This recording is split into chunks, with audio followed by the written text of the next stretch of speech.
Hey you guys, and welcome back to my channel. Normally when people are having discussions about how it is that they're going to upgrade their home, it normally relates to furniture, and I want to shift the focus really quickly. I want you to think about what your space looks like when it's empty. I've had the opportunity to see several of my homes with no furniture, and it still looks really good. I'm going to give you a couple of things that I've done over the last couple of years that I feel like has really helped me with selling my home. This is not for you to sell your home. This is just the consideration of what your home looks like with nothing in the room. I want you guys to be really honest, because when I toured this house, a lot of y'all was like, no. And I feel like the reason why you were so in love with the last house that I actually shared, not the last one that I viewed, but the last one that I shared, is because of all of the detail. And that was a strategic move on my end.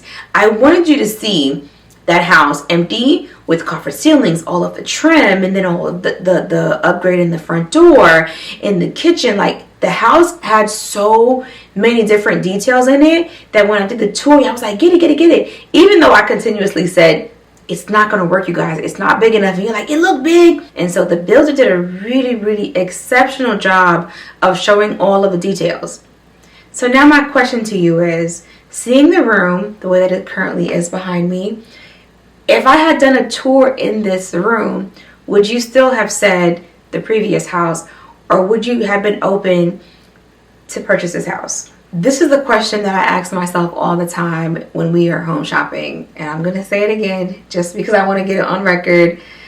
This is the forever home. I remember when we were going through the process of actually picking this house for purchase, my realtor was like, do you really want this house? And I said, I don't really want the house. I really want to see what I want to live within this house. I'm like, I already know exactly how I'm going to design it, and it's going to be amazing once it's done.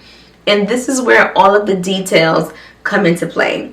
So as you can see behind me, not only do I have a sitting room, but I also have a fireplace. These are two things that are built-in additions into the bedroom. Let's talk about the fireplace first. We are still very much in the thick of renovation. You're going to see a lot of the light switches without plates. Just when it came to doing the fireplace, I knew that I wanted to do a full build out. Basically, this entire build out was done with 2x4. And so I have it going all the way to the wall, and it's done so seamlessly that it looks as though it's always been a part of the room, but you guys know it wasn't there.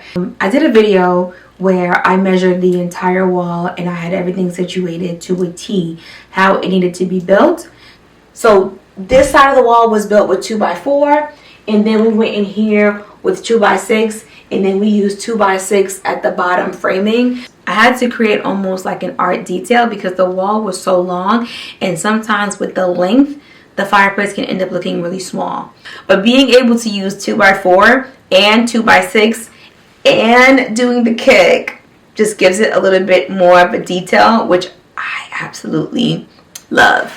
The next is adding trim on your wall. You can get as simple or as extravagant as you would like to get with that. These are for the people who want their rooms to still look very elevated without having to do a whole lot of things. I'm not going to say it's cheaper because trim is definitely expensive, but once you're done with it, you know that you're done. I still have to do wallpaper on the fireplace, but for the most part, I still wanted to invoke a feeling of being high-end. With this trim detail here, I wanted to keep it as simple as possible, and I just did one solid box. Creating bigger boxes create a more contemporary look. The more boxes you have, the more traditional it's going to look. So keep that in mind when you start to decide how many boxes you want on your wall, how you want to style it, if you're leaning for a more contemporary style or if you're leaning towards more a traditional style. Okay, so in all the homes that I have lived in, the home that I feel like I missed the most is the Savannah house. One of the details that I missed in my Savannah house is having coffer ceilings upstairs and also having my medallion. And so when I first did the medallion, you guys went crazy for it, and I'm so happy that you guys enjoyed it because I absolutely love creating this. Now, because my ceiling is a tray ceiling, it gave me the space to be able to get onto a ladder and truly measure everything. Design requires you to be honest with yourself, and you have to figure out, are you a long-term or are you short-term? And in some spaces, I am long-term, and then in others, I am short. And so doing anything like paint, wallpaper, detail, anything like that wasn't for me. And so adding trim or a recessed design on my ceiling was a little bit more up my alley. Be careful with creating like an accent wall with the wood. I know when shiplap was in, everyone wanted to do like a shiplap wall in their room, and I was like, no. You know, so just be mindful to how you're going to be implementing that within your space. Coffered ceiling. I know this one here can get a little expensive, but if you can find someone to do it, it's such a great detail. Doing like a built-in shelving system or floating shelves, that actually went viral on TikTok, and it also did really well on Instagram. I'm currently standing in our sitting room. I need you guys to see the wall to see how different the wall is. So when you go into the bedroom, I have trim. When you come in here, there's absolutely no trim. The plan is for me to put wallpaper up, so you guys will get to see the wallpaper, and then I'll come out with a whole new video about wallpaper. When I see this wall, I feel like it's really cold. There's no personality, there's nothing. So if I have to choose between leaving the walls the way that they currently are behind me and adding trim on the wall, then I'm going to be adding trim on the wall. Now, what this room does offer is coffered ceilings. I took my time, y'all. I took my time. So during our renovation process, I already knew I wanted trim on the wall. I wanted the detail on the ceiling in the primary, and then in the sitting room I wanted to bring in the coffer ceilings. I feel like those things alone just really created a high-end look. When my realtor came back in here and he seen the house, he was like, oh my gosh. And then I think I shared with you guys also, the previous homeowner was so shocked that soon after we closed, I started demoing the house. Him asking questions about the house didn't really bother me. I understand what it feels like to like have a home and then see someone like pretty much, you know, and I get it. I wanted him to be at rest, to know that the house was in good hands. Even though I know we bought it and it wasn't gifted, sometimes you just have to be compassionate to how someone is feeling. I did record the house with zero furniture. So the floors was done, the ceilings were done, everything was done. And I sent him the video, and all he said was, that is not my house. I never lived that grand in the house. He said it is not the same house. He was like, ma'am, I'm sorry. I will never bother you again. And I haven't heard from him. I really feel like these small additions made such a huge difference in the house. Now, I do want to show you guys the bookcase. My closet is a mess.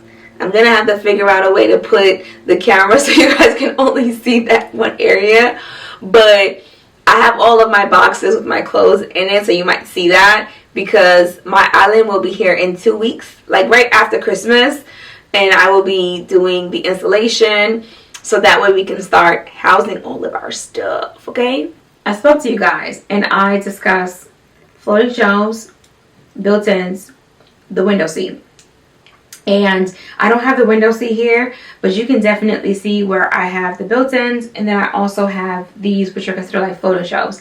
They are shelves, but the way that I designed them were to be like floating shelves. They are built with 2x4s. First things first, you want to measure it out. I did not want it to come all the way to the end. I wanted it to be a bit recessed in the wall, and so I measured it. And then pretty much 2x4, boop, boop, and then drill the sides, okay? I will be doing this again in another room, but when I do it, I'll do a video. But we were moving so fast because we had a month, like literally a month, to move out of the previous house before we got hit with having to pay like 2 mortgages. So we were like rushing to get out the house, and I didn't get an opportunity to show you every single thing. What makes it a little bit more luxury is the width. As you can see, it's pretty wide, and with the sheetrock, I will say now it's about 7 inches deep, but it's also really, really discreet. And considering I didn't put nothing on today, I'm going to put on my Torino 24. It smells so good. Listen, I love having my fragrances here. When I told my fiance, like I said, I want to do a fragrance. Well, we're gonna have all of our fragrance. We're gonna have the, the his and hers in the closet. He was like, babe, whatever you want. So initially, this whole entire area here was the original closet to that bedroom, which I turned into my closet. When it comes to the shelving unit, you can't go wrong with the built-in, you guys. Oh, I smell so good. You can't go wrong with the built-ins, and these were made of wood. This was made with drywall, and you see the difference. And so this is not going to stay like this, I promise you. Once my island come, I'm going to be able to remove a lot of these. When people come into our home, and we've only done like, I think we've done about 3 tours, they're really always excited. They're always excited about the fireplace, the copper ceiling, and the built-in. And all of these are new. And so sometimes when you are touring a home, it may not necessarily be that you don't like the home. Maybe the thing that you have to do is add the detail yourself. When I'm doing a house tour and I share it online, it's always good to get a little bit of perspective to see where you guys are at and how I can come to you with information, like new information. And one of the things, again, that I noticed is the home that had a bit more detail and interest. And y'all, when I tell you, this house was $30,000 over market, okay?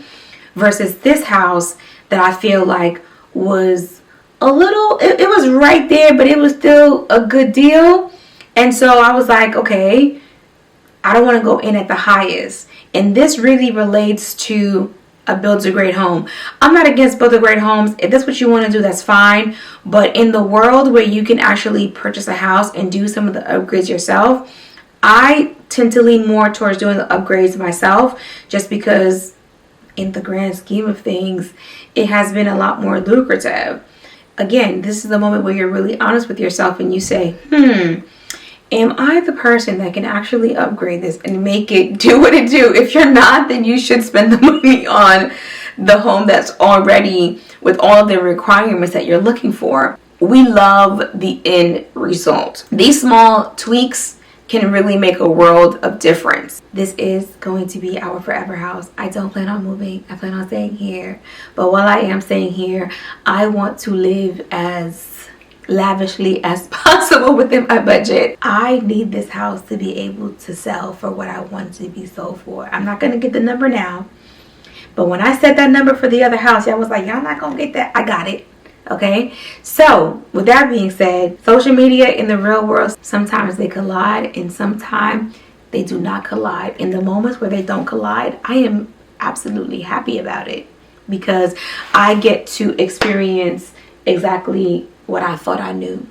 I hope you guys enjoyed the video. I'm gonna move out the way a little bit so you guys can just enjoy the fireplace, because this is like the detail that I just love it. Not only that, I was able to add the Dimplex fireplace.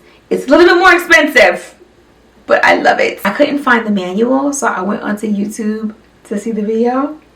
This guy comes on and he goes, and this right here is the Dimplex. This is the starting low tier. And my fiance said, what did that man say? I said, he said low tier. He said, it was $3,000. I said, I know. He still said low tier, sir. Imagine spending we didn't spend $3,000, but imagine spending $3,000 on a fireplace, thinking that you done did something, and this man said, this is the lowest tier fireplace. If you really want a fireplace, this $6,000.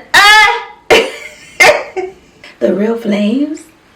It's so much better than the previous house. I told my fiance, I was like, listen, come here.